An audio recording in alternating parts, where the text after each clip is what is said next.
विधानसभा निवडणुकीत झालेला पराभव आघाडीच्या नेत्यांनी मान्य करावा आणि संविधान आणि लोकशाहीतील लोकमतांचा सन्मान करावा असे मत केंद्रीय मंत्री नामदार रामदास आठवले यांनी नाशिक येथे पत्रकार परिषदेत बोलताना व्यक्त केले। ईव्हीएम लोकसभेत वाईट नव्हते तर मग आत्ताच ईव्हीएम का वाईट झाले असा प्रश्न केंद्रीय मंत्री आठवले यांनी विचारला। पत्रकार परिषदेत बोलताना आठवले यांनी विधानसभेतील महायुतीच्या विजयाचा जोरदार पुरस्कार केला। त्याचबरोबर आपल्या आरपीआय पक्षाला सत्तेमध्ये वाटा असला पाहिजे असेही ते म्हणाले। आपल्याला शब्द दिल्याप्रमाणे आरपीआय पक्षाला देखील स्वराज्य संस्थांच्या निवडणुकांमध्ये योग्य जागा द्यावे अशी मागणी त्यांनी केली। देशभर आरपीआय पक्ष वेगाने विकसित होत आहे, त्यामुळे आरपीआयला सत्तेत योग्य स्थान मिळालेच पाहिजे। राज्य मंत्रिमंडळाचा त्वरित विस्तार व्हावा अशी अपेक्षा त्यांनी व्यक्त केली। सरकारी उद्योगांचे खाजगीकरण झाले तर त्यात देखील राखीव जागा असल्या पाहिजेत असे ते म्हणाले। भूमिहीन लोकांना गावामध्ये 5 एकर जमीन मिळाली तर शहराकडे येणारे लोंढे थांबतील असे सांगून आठवले म्हणाले की 2019 मध्ये मतदान केलेल्या झोपडपट्टीवासियांच्या झोपड्यांना मान्यता द्यावी, तसेच पुनर्वसनांमध्ये त्यांना 450 स्क्वेअर फुटाचे घर द्यावे। मुंबई नाशिक मार्ग 6 पदरी व्हावा। नाशिक जिल्ह्याला मोठ्या प्रमाणामध्ये विकासासाठी निधी मिळावा। विरोधकांनी रडीचा डाव खेळू नये, ईव्हीएम खराब म्हणण्याची खेळी त्यांनी थांबवावी। काँग्रेस सत्तेवर होतं तेव्हाच झालेल्या निवडणुकीत अथवा लोकसभा निवडणुकीत देखील कोणी ईव्हीएम खराब आहे असे म्हणाले नाही, मग आत्ताच ईव्हीएम खराब का झाले? अतिरिक्त मतदानाचा प्रश्नांवर ते म्हणाले की निवडणूक आयोगाने त्यांचे काम योग्य प्रकारे केले आहे असे मला वाटते, त्यामुळे या प्रश्नावर उत्तर देण्याची गरज नाही। विरोधकांनी पराभव मान्य केला पाहिजे। माकरवाडीबाबत उपस्थित होत असलेल्या प्रश्नांबाबत निवडणूक आयोगाने चौकशी करावी। ईव्हीएम मध्ये सर्व मशीन खराब नसतात, परंतु काही मशीन खराब असू शकतात। मशीन आहे ते खराब होणारच, म्हणून सर्व यंत्रणेला दोष देणे योग्य नाही असे आठवले म्हणाले। ईव्हीएम यंत्रणा ही काँग्रेसनेच आणली। बॅलेट पेपरवर मतपत्रिकेवर मतदान झाले तरी विजय महायुतीचाच होईल असा विश्वास त्यांनी व्यक्त केला। मतमोजणीची वेळ वाचवण्यासाठी इलेक्ट्रॉनिक ईव्हीएम मशीन आणले आहे असे सांगून आठवले म्हणाले की लोकसभेच्या निवडणुकीत मतपत्रिकेवर मतदान का मागितले नाही? मुख्यमंत्री पदाचा उमेदवार घोषित केला नसल्याने महाविकास आघाडीचा पराभव झाला असा दावा त्यांनी केला। कोणत्याही खात्याची आमची मागणी नाही, मात्र मंत्रिमंडळात आरपीआयचा समावेश असावा असं त्यांनी सांगितलं। राज ठाकरे यांच्या महायुतीमधील प्रवेशाबाबत त्यांनी तीव्र प्रतिक्रिया व्यक्त केल्या। आगामी काळात स्थानिक स्वराज्य संस्था महामंडळाच्या मध्ये आरपीआय कार्यकर्त्यांना स्थान मिळेल अशी अपेक्षा त्यांनी व्यक्त केली। मंत्रिमंडळ आणि विधान परिषद याबाबत माझ्याकडे 101 नावं आली आहेत, त्यातून मी योग्य ती निवड करील असे ते म्हणाले। विरोधी पक्षांच्या आमदारांनी शपथविधीला न येणे हा लोकशाहीचा आणि मतदारांचा अपमान आहे असेही त्यांनी सांगितले। महायुतीमध्ये राज ठाकरे यांना स्थान देण्यास त्यांनी विरोध केला। त्यांची मुस्लिम समाजाबद्दल असणारी मस्जिदींवरील भूमिका, भोंगे उतरवण्यासारखे कार्यक्रम, मुंबईमध्ये परप्रांतीय नागरिकांना विरोध यांसारख्या कार्यक्रमांमुळे राज ठाकरेंना महायुतीमध्ये घेऊ नये असे मत त्यांनी व्यक्त केले। राज ठाकरेंच्या सभांना गर्दी होते, परंतु त्यांचे मतांमध्ये परिवर्तन होत नाही। लोक राज ठाकरेंना ऐकायला येतात आणि निघून जातात असे आठवले म्हणाले। राज ठाकरे महायुतीमध्ये येतील असे वाटत नाही असे मत त्यांनी व्यक्त केले। आम्ही बुद्धिस्ट आहोत, निळा आणि भगवा एकत्र आले आहेत। राज ठाकरे यांच्या दुकानांवरील इंग्रजी भाषेतील फलकाला असलेल्या विरोधावर त्यांनी तीव्र आक्षेप घेतला। भाषिकांना दुकानावरील मराठी पाट्या कशा वाचता येतील? मुंबईमध्ये सर्व भाषिकांचे वास्तव्य आहे, हा देश सर्वांचा आहे असं आठवले म्हणाले। पत्रकार परिषदेला उत्तर महाराष्ट्र प्रमुख प्रकाश लोंढे आणि आरपीआयचे ज्येष्ठ नेते उपस्थित होते। नाशिक लोकशाही news bureau report, Nashik. Dada Pawar घेतली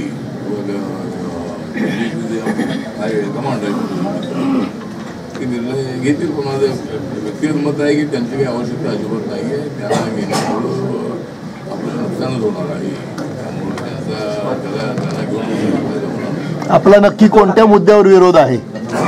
नक्की कोणत्या मुद्द्यावर विरोध आहे त्यांना? माझा विरोध या मुद्द्यावर आहे की एकदम मुस्लिम विरोधी भूमिका एकदम घेऊन चालणार नाही। शिवसेनेतून बाहेर पडल्यानंतर त्यांनी आपला रंग बदलला होता आणि त्यांच्या झेंड्यामध्ये निळा रंग होता, हिरवा रंग होता, भगवा रंग होता। आता दोन्ही रंग गायब झालेले आहे आणि आता फक्त भगवा रंग त्यांच्या अधीनामध्ये आहे. असू द्या, भगवा झेंडा जो आहे तो भगवा रंग हा आमचा रंगमूळ आहे. बौद्ध भिक्खूंच्या चिवराचा रंग भगवा रंग आहे आणि त्या भगव्या रंगाला एक आगळं वेगळं असं महत्त्व आहे. त्यामुळं निळा आणि भगवा जर एकत्र, आमचं म्हणणं एवढंच आहे की एकत्र आल्यामुळे निळा आणि भगवा एकत्र आलेला आहे आणि त्यामुळं मला असं वाटतं की जो बहुजन समाज आहे, दलित समाज आहे, दलित समाज आहे, हे सगळे समाज एकत्र आलेले आहेत. आणि आता राज ठाकरेंना घेऊन फार नॉर्थ इंडियन आहे, साऊथ इंडियन आहे, मराठी माणसाच्या हक्कासाठी आपण आवाज उठवलाच पाहिजे. मुंबई शहरामध्ये आलेला जो माणूस आहे, व्यापारी वर्ग आहे, त्याला आता ज्याला मराठी वाचता येत नाही तिथे इंग्लिशमध्ये त्याचा बोर्ड असला पाहिजे. इंग्लिशमध्ये बोर्ड नकोच असं म्हटलं तर लोकांना काय वाचता येणार नाही. आता आम्ही फॉरेनला तर जातो, तिथे लोकल भाषेमध्येच बोर्ड असले तर आम्हाला काय कळणार नाही कुठलं दुकान आहे आणि काय. त्यामुळं इंग्लिशमध्ये जे बोर्ड असतात त्यामुळं आम्हाला हे स्टेशन कोणतं आहे, प्लेस कुठले कळत आहे. त्यामुळे मराठी भाषेसाठी आपण आग्रह करायला काय हरकत नाही, आपण सगळे मराठीच आहोत. पण मराठीच्या नावाखाली दुसऱ्यावर अन्याय करणारी भूमिका योग्य नाही असं माझं मत आहे. मात्र तुम्ही म्हणतायत का राज ठाकरे मुस्लिम विरोधी भूमिका घेतात. तुम्ही ज्या पक्षासोबत युतीमध्ये आहात, महायुतीमध्ये, त्याच भाजपने हिंदुत्वाचा नारा दिलेला आहे. हिंदुत्वाचा नारा दिला आहे म्हणजे तो काय मुस्लिमांच्या विरोधामध्ये नाही आहे. मुस्लिम समाजाचे बरेचसे लोक बीजेपीमध्ये आहे. बीजेपीचे जे अनेक विंग्स आहेत त्यामध्ये मुस्लिम मायनॉरिटीची एक विंग आहे आणि त्यामुळं त्यांचा राष्ट्रवादी मुस्लिमांना विरोध नाही. बाळासाहेब ठाकरे म्हणायचे की माझा सगळ्या मुस्लिमांना विरोध नाही, हिंदुत्ववादी असतोही, तरी जे पाकिस्तानला सपोर्ट करणारे मुस्लिम आहेत त्यांना आमचा विरोध आहे. आणि हे सगळे हिंदू, हे जे मुस्लिम आहेत ते सगळे अगोदर हिंदूच होते. मला असं वाटतं की एकदम हार्ड लाईन घेणं योग्य नाही. मुगे काढू, हे करू, सर्व धर्म संविधान आहे, संविधानाने सगळ्या धर्मांना समान न्याय दिलेला आहे. त्यामुळं समान नागरी कायद्याच्या संबंधामध्ये सुद्धा बाबासाहेब आंबेडकरांनी भूमिका मांडली होती की समान नागरिकायला असलं पाहिजे. आणि त्यामुळं तो काय कायदा मुस्लिमांच्या विरोधामध्ये अजिबात नाही. वाटतं अशी हार्ड लाईन घेणं बरोबर नाही. मुस्लिम आपले बांधवच आहे आणि जे आपल्याला सपोर्ट करणारे आहेत. म्हणून जसं योगी साहेबांनी जी भूमिका मांडली होती पटेंगे म्हणजे मोदी साहेबांना पाठिंबा देणारे जे लोक आहेत ते जर वेगळे झाले, 2014-19ला सगळ्या लोकांना पाठिंबा दिला आणि मोठं यश मोदी त्याला मिळालं. त्याप्रमाणे त्यांनी आता आवाहन केलेलं होतं की मोदी साहेबांना पाठिंबा देणाऱ्या लोकांमध्ये फूट होऊ नये, सगळे राहिले पाहिजे, तरच आपल्याला फायदा आहे, तर आपलं नुकसान आहे.